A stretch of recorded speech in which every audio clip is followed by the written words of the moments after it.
indahnya, enaknya rasa merdeka. Ya. Nah, Bapak Ibu, saudaraku yang terkasih di dalam Tuhan, betapa Tuhan juga menyediakan kemerdekaan buat kita. Tuhan menyediakan sejahtera, kebahagiaan, sukacita, bahkan kemeriahan yang luar biasa, kelimpahan yang tiada habis-habisnya buat kita, luar biasa. Tapi nanti di langit baru dan bumi baru, kita tahu itu semua, ya, kita sama-sama paham itu semua. Tapi Bapak Ibu, yang menjadi persoalan, tidak semua bisa masuk ke langit baru dan bumi baru. Ya, tidak semua bisa, Bapak Ibu. Walaupun tidak ada orang yang tidak ingin masuk surga. Siapa sih orang yang gak kepengen masuk surga? Semua kepengen masuk surga. Kalau ditanya mau masuk surga atau masuk neraka, kalau anak-anak tuh semua dari kecil masuk surga. Siapa mau masuk surga? Angkat tangan semua. Ya. Tapi bukan semua bisa. Ya, bukan semua bisa, Bapak Ibu. Ya, orang yang bisa masuk ke kerajaan Tuhan adalah orang-orang yang benar-benar hidup dalam pemerintahan Tuhan. Mulai semenjak di bumi ini, hidup dalam kedaulatan Tuhan. Maksudnya apa?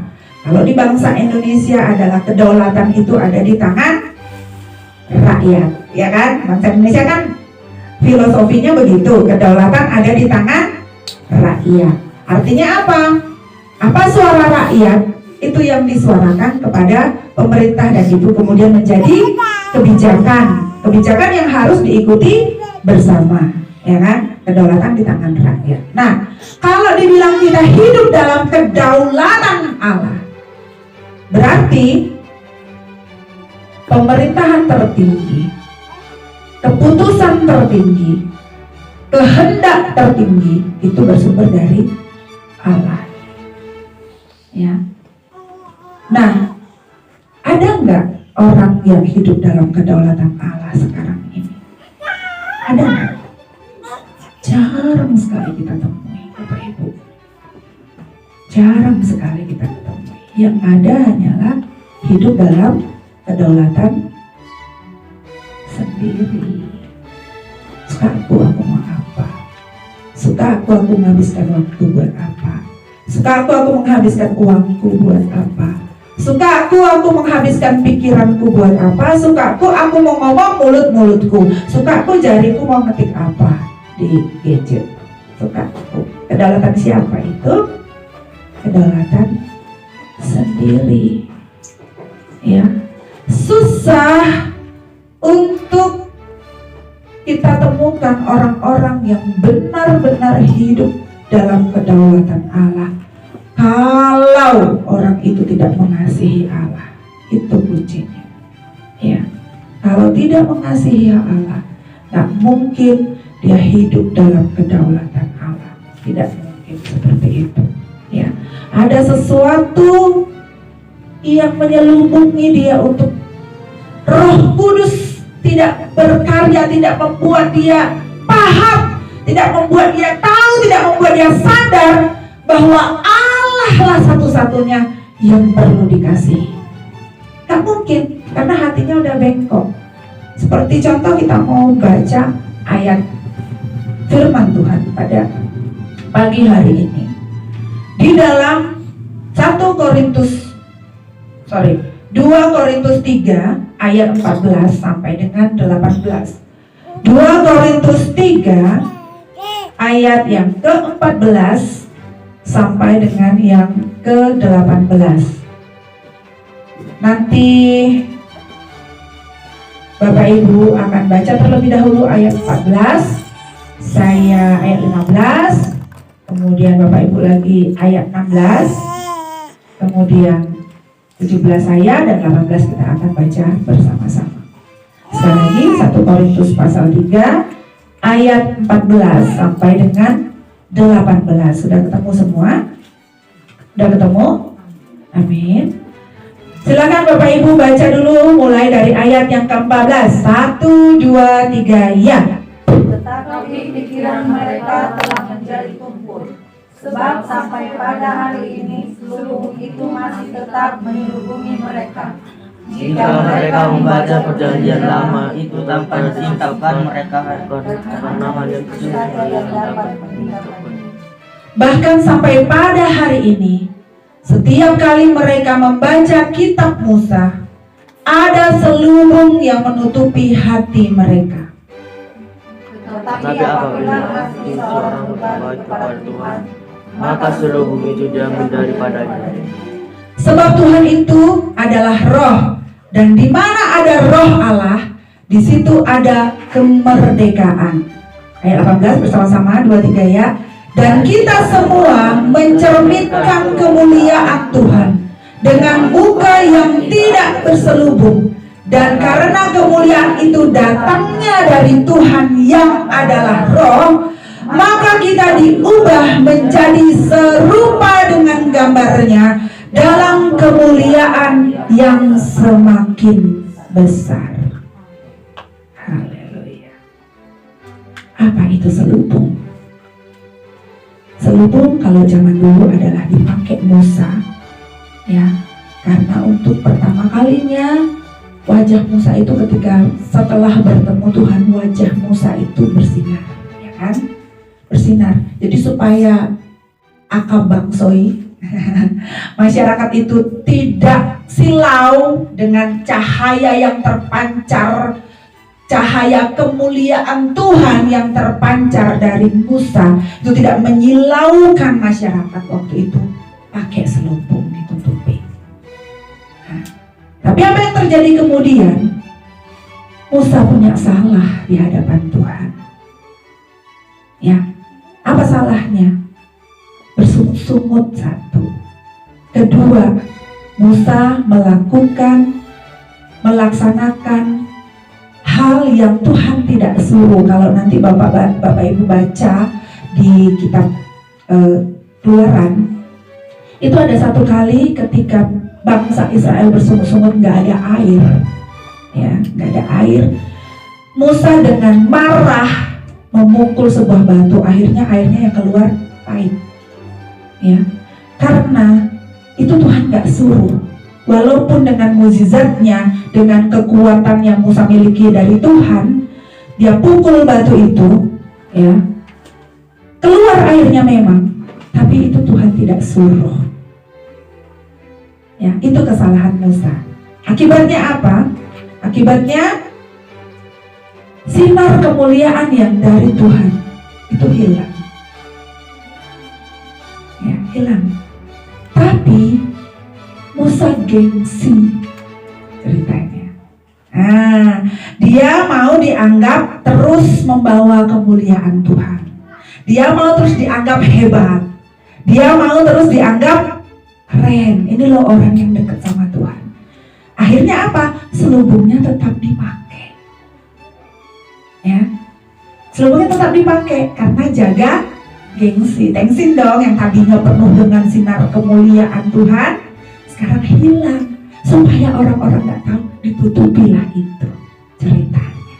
Nah, itu pertama ceritanya. Jadi bentuknya seperti sebuah kerudung gitu. Nah, jadi gunanya selubung itu menutupi sesuatu yang sebenarnya tidak berkenan di hadapan Tuhan. Ya, sesuatu itu apa? Kepentingan diri sendiri. Ya, kepentingan diri.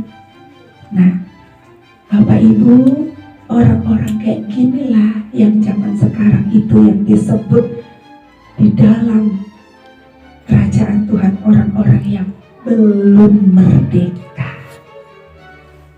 Ya kan, tadi firman Tuhan mengatakan kalau kita berbalik, hati kita berbalik kepada Tuhan, maka selubung itu baru bisa diambil. Ya, tapi kalau hati ini belum berbalik kepada Tuhan, belum bertobat, masih ada menutupi sesuatu yang demi kepentingan diri sendiri, selubung itu tidak akan pernah diambil. Akhirnya apa? Nggak paham firman Tuhan, nggak melaksanakan kehendak Tuhan, nggak cinta Tuhan. Ya, karena apa? Masih diri sendiri ini loh yang mau dipertahankan, ya kan? Selubungnya nggak akan diambil. Akhirnya apa? Seperti ayat tadi yang kita baca tadi, ayat 14, pikiran mereka jadi tumpul, nggak cerdas, nggak paham firman Tuhan. Disampaikan firman Tuhan pun ulang-ulang, dia nolak. Karena yang di selubungnya ini masih pikirannya sendiri, ya kan? Nggak ngerti. Kalaupun mereka membaca perjanjian lama, katanya di sini perjanjian lama maksudnya kalau di sini karena zaman Paulus perjanjian baru itu belum selesai dirangkum, belum ada zaman Paulus. Perjanjian lama itu maksudnya ya firman Tuhan. Kalau mereka baca firman Tuhan itu tidak disingkapkan. Kayak kemarin kami cerita dengan Ibu Gembala, ya Bu, mati ayat-ayat ini, nggak hidup, nggak tahu apa, dibaca pun 10 pasal setiap hari, pergi juga ke dukun. Ada temanku kayak gitu, ya, habis dia baca Alkitab, setiap kali habis baca Alkitab ganti Alkitabnya lebih besar, habis lagi kan, dari Kejadian sampai Wahyu habis lagi kan, berhenti lagi lebih besar, sampai Alkitabnya itu yang sebesar meja itu saya udah lihat. Katanya, Chris, aku kalau habis baca ini aku ganti Alkitab, tapi pergi juga dia ke dukun. Artinya dia nggak punya pemahaman itu karena selubungnya itu, keangkuhan hidupnya masih ada. Dia nggak paham. Ya, jadi orang-orang ini belum merdeka, Bapak Ibu. Masih terikat. Orang-orang yang masih punya selubung itu masih terikat dengan kewajaran dunia, masih pengen gaji, masih pengen reward dari apa yang dia lakukan, pengen penghargaan, pengen pujian diri, pengen bonus, pengen prestis, pengen ambisi pribadinya itu yang diutamakan. Kita banyak loh, kami ini hamba Tuhan pun banyak sekali Bapak Ibu, ya banyak sekali. Gak semua hamba Tuhan itu baik. Saya katakan bukan bermaksud ya Bu menghakimi orang, bukan bermaksud. Banyak hamba Tuhan itu yang cuma mau cari makan, itu banyak Bapak Ibu. Ya, coba kalau misalnya kita lah dulu, kita yang orang-orang toba ini, saya sering perhatikan kalau yang nakal gitu kan, anaknya kan bandel, ya kan, apa dibilang? Udah lah, sekolah pendeta aja lah, karena kalau pendeta gajinya lumayan, apalagi pendeta sana. Kemarin barusan saya tanya, ada satu pendeta yang baru ditabiskan, minimal gajinya 7 juta loh. Saya 700 sampai 7 juta, lumayan bisa makan, fasilitas ada, cari fasilitas. Ya, itu banyak Bapak Ibu, banyak. Ya nggak bisa dipungkiri tuh, kalau dia bandel, dia jadi pendeta aja biar ada kerjaan.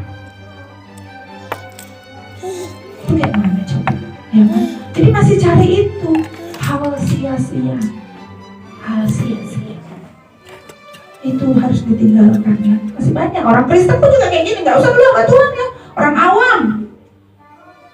Saya kemarin juga cerita sama Ibu, kebetulan saya kenal dengan yang depan rumah itu, yang mamanya si Bobo. Ya. Jadi ada satu teman, dia guru Jawa juga, pindah ke sini. Jadi dulu saya tertipu sama dia. Dia tuh kalau ngeluh ya, aku Bu dipukuli suami, susah, aku usaha pun aku masak semua, capek sampai malam, yang pegang uang suami semua. Tolonglah Bu, aku dibantu usaha, ya kan? Tolonglah Bu, aku dibantu, aku mau pulang aja lah ke Jawa.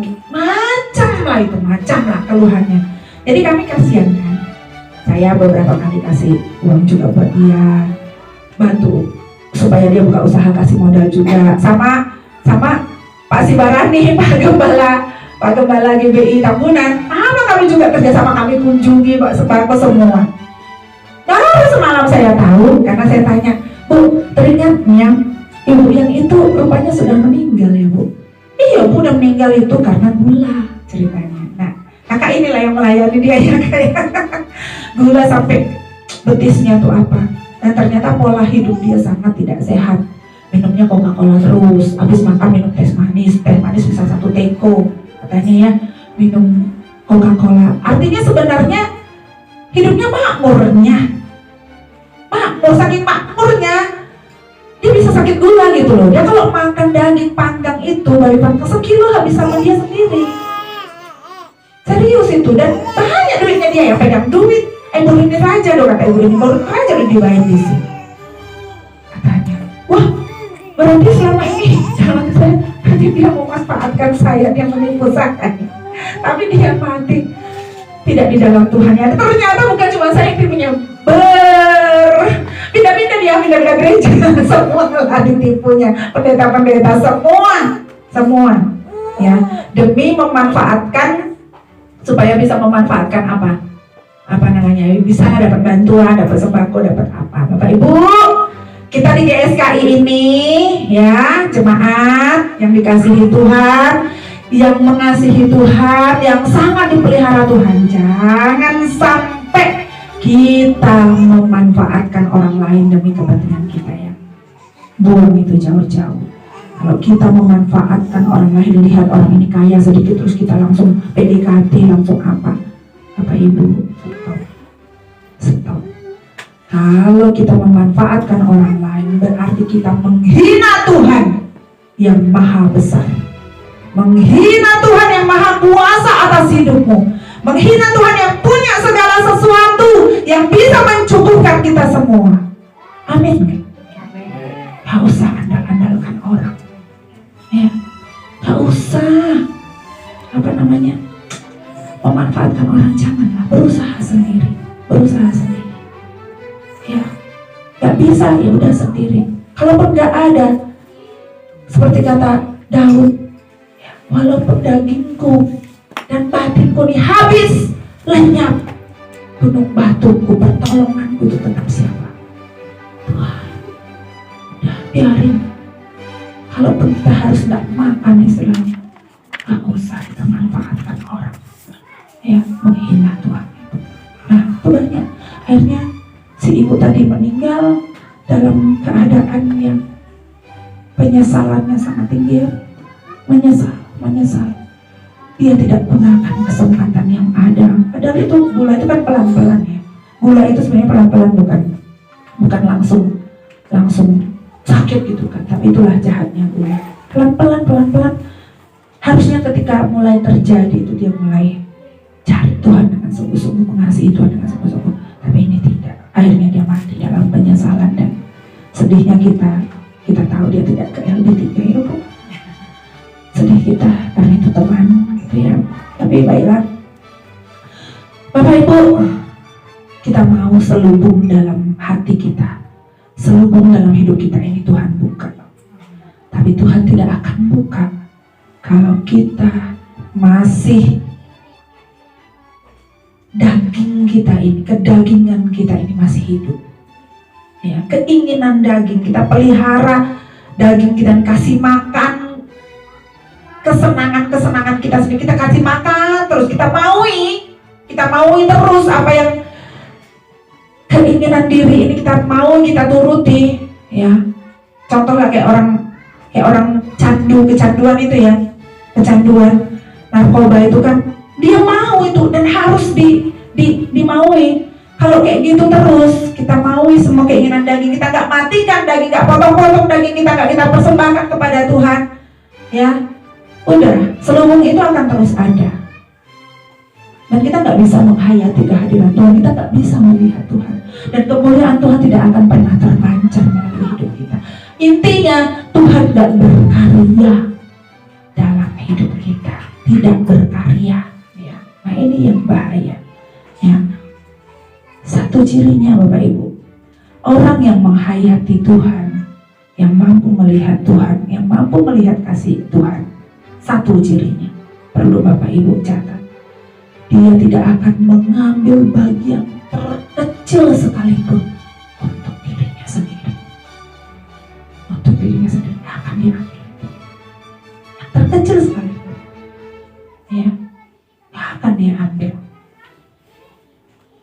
Bapak Ibu, kalau kita tidak hidup dalam roh Tuhan, artinya kita tidak dalam pimpinan roh Tuhan, masih asik dengan diri kita ya. Karena Tuhan itu adalah roh, tadi ayat berapa? Ya. Ayat 17, sebab Tuhan adalah roh. Dan di mana ada roh Allah, di situ ada kemerdekaan. Ya, di mana ada roh Allah, roh ketemunya dengan roh. Ya, roh Allah tidak mungkin ada dalam orang yang masih terseret dengan kedagingannya. Makanya firman Tuhan mengatakan, kita menyembah, Tuhan Yesus mengatakan, nanti kamu gak nyembah lagi dengan fisik, gak nyembah lagi, gak peduli mau di gunung mana, kalau bahasa sekarang mau di gereja mana, ya, siapa pendetanya, gak peduli lagi sekarang, tapi menyembah dengan apa? Roh dan kebenaran. Itulah di situ baru roh Allah bekerja atas kita. Kalau enggak, kalau tidak roh dan kebenaran berarti dengan kedagingan. Hal-hal yang fisik yang dilihat, oh gereja sana bagus, fasilitasnya lengkap. Aku mau ke sana, di sana rame, ada tamborinnya, di sana rame, soundnya bagus, sana pemain keyboardnya bagus, oh di sana pendetanya lucu-lucu, ketawa-ketawa enak gitu kan. Nah, kalau di tempat GSKI Bu Kristi orangnya seriusan katanya. Jarang kali Bu Kristi nih yang humor-humor. Enggak, saya enggak humor-humor, hidup saya enggak humor. Hidup saya main-main, enggak main-main. Saya serius di hadapan Tuhan. Ya kan? Enggak enak lah, serius aja. Sekali-sekali lah Bu santai gitu. Enggak, jadi enggak ada santai-santai orang. Waktu kita tinggal sedikit, kita mau serius di hadapan Tuhan. Enggak serius ya udah tinggalkan. Gitu. Ya. Jadi kita nggak main-main Bapak Ibu. Kita nggak mau memberi makan daging kita. Daging kita ini harus mati. Ya bukan berarti mati betul-betul ya bukan. Kedagingan kita, keinginan memuaskan nafsu kita, memuaskan kita ikut dunia ini. Aduh, oh udahlah buang lah kayak gitu. Udah capek. Dikit lagi loh waktu kita. Ya saya ini kalau Tuhan kasih ya. Kalau 20 tahun lagi masih hebat lagi itu, belum tentu, ya kan? Belum tentu, kesempatannya dikit. Saya nggak mau main-main lagi di hadapan Tuhan, saya mau serius, ya. Saya nggak mau membesarkan daging saya ini sampai jadi monster nanti. Monster yang akan menyeret saya nanti, tidak masuk ke kehadiran Tuhan. Saya nggak merdeka nanti. Saya nggak merasakan kemeriahan perjamuan anak domba Tuhan itu tadi. Ya seperti renungan pagi tadi ya, renungan doa pagi tadi. Ikut gak Kak? Ya ikut ya. Renungan doa pagi tadi Pak Eras itu ya, disampaikan bahwa Tuhan memang menyediakan perjamuan, menyediakan kemeriahan yang begitu besar. Ingat ada perumpamaan di mana ada seorang bapak yang mau menikahkan anaknya dan mereka akan membuat pesta. Ada tamu-tamu yang sudah diundang, ya kan? Tapi tamu-tamu yang sudah diundang itu tidak bersedia datang, ya kan? Gak bersedia datang, gak mau, alasannya banyak. Aku sibuk lah, inilah, itulah, gak datang. Yang sudah diundang, yang ditentukan diundang. Akhirnya sang raja itu, ya, raja itu akhirnya mengundang semua orang, ya. Semua orang boleh datang kan? Boleh datang, silakan datang. Tapi ada satu yang tidak berpakaian pesta. Ya. Tak pikir kan kalau orang kok kejam ya, orang nggak berpakaian pesta aja suruh pulang gitu kan, diusir gitu kan, bahkan dibunuh kalau diceritanya itu kan di Matius 22 kan dibunuh orang yang tidak berpakaian pesta. Ya. Itu adalah gambaran. Itu gambaran bahwa jika suatu hari nanti kita bertemu Tuhan di pesta perjamuan anak domba, apakah pakaian kita pantas? Pakaiannya apa? Hidup yang layak di hadapan Tuhan. Pantas gak? Ya kan? Layak gak? Karena menurut tradisi dulu kalau orang datang ke pesta tidak pakai pakaian pesta, itu menghina yang punya pesta. Menghina orang lain, teman-temannya, itu menghina, melecehkan. Ya, betapa kita nanti kalau kita ditemu pakaian kita tidak layak, bukan pakaian ini ya, bukan. Tapi karakter Kristus hidup kita ini nggak pantas di hadapan Tuhan. Diusir kita, Bapak Ibu. Makanya tadi saya bilang semua orang mau masuk surga, tapi bukan semua orang bisa masuk surga. Ya. Orang jahat tentu saja kalau ditanya orang jahat sekalipun masuk neraka nggak mau masuk surga, tapi apakah dia bisa? Nggak bisa. Bajunya nggak pantas. Bajunya bukan baju pesta. Sama orang yang bersih hatinya, yang hidup benar di hadapan Tuhan, dia juga nggak bisa masuk neraka, nggak bisa, karena dia begitu suci, neraka nggak terima dia, nggak bisa.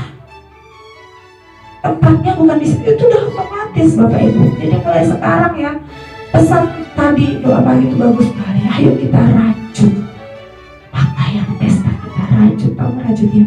Kalau saya tuh nggak tahu merajut, tapi saya tahunya memayat. Nih, payat itu kan dari butiran-butiran kecil ya. Butiran-butiran kecil kita susun, kita jahit pelan-pelan sampai dia membentuk indah, bagus.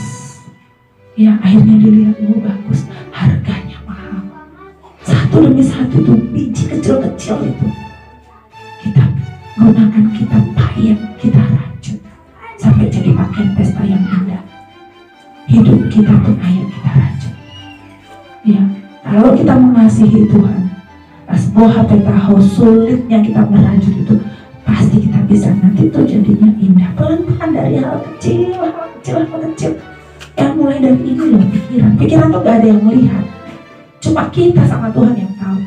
Mulai pikirkan kayak apa ya Tuhan, apa yang harus gue lakukan. Itu menit setiap hari itu apa ya Tuhan. Ya, kata-kata. Ya, jangan terbiasa kita mengucapkan kata-kata dusta, bohong hanya demi gosip, hanya demi cerita. Ya, itu dikurangi. Ya, kata-kata dusta yang gak penting diucapkan, gak usah diucapkan. Ya, mulai dari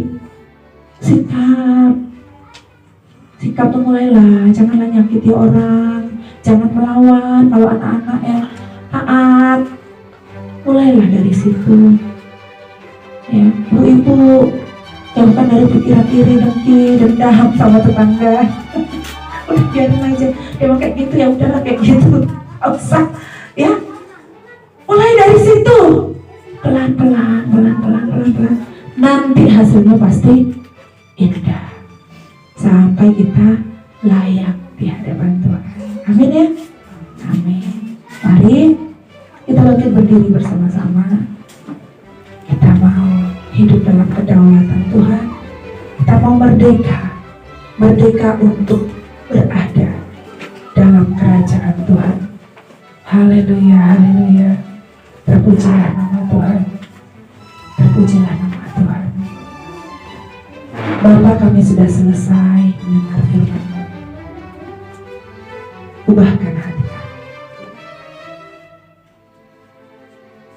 Kami mau berubah Tuhan, dan kami mau mengasihi Tuhan. Kami mau berbalik kepadamu supaya Tuhan buka selubung kami. Ketika kami membuka selubung kami di hadapan Tuhan, kami mempersembahkan seluruh keinginan kami yang tidak berkenan di hadapan Tuhan, untuk kami persembahkan di hadapan-Mu. Kami bakar habis Tuhan. Kami bakar habis,